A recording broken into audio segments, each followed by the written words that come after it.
नहीं मोर तो किए भाई नहांती मु घर को सभा सान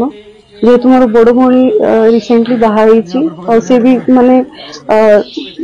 घर माने बड़ बहु तो से हिसाब से कार्य तुले पार न था आ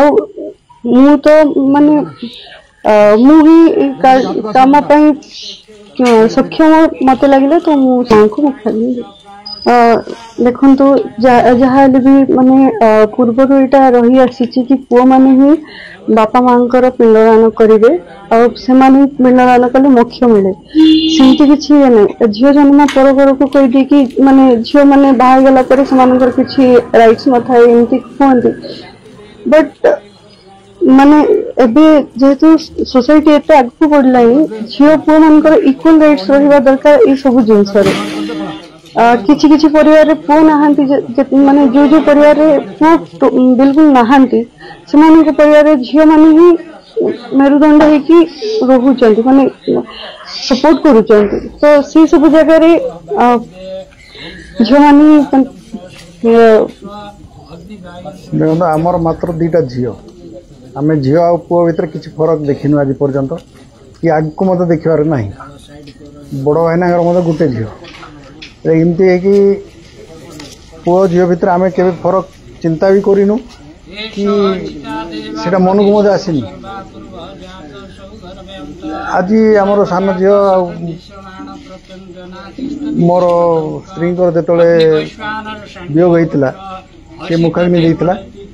निश्चित भाव झील पुओ भीतर फरक किसी समाज देखा कथा नहीं नेक्स्ट झील पुओ को समान अग्राधिकार देवा दरकार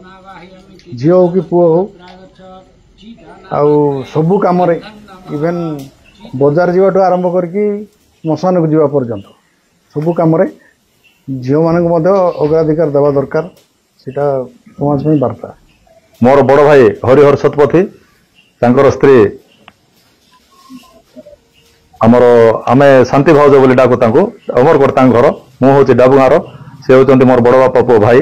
आउ मो भाउजर आज देहांत हो जाइए मु बहुत दुखित किंतु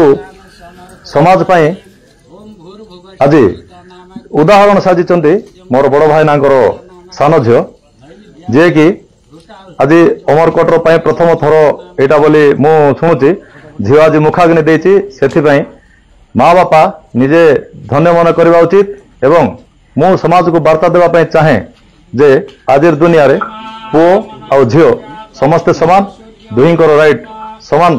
आउ अधिकारटा समस्त समान बोली जो घरे झील अच्छा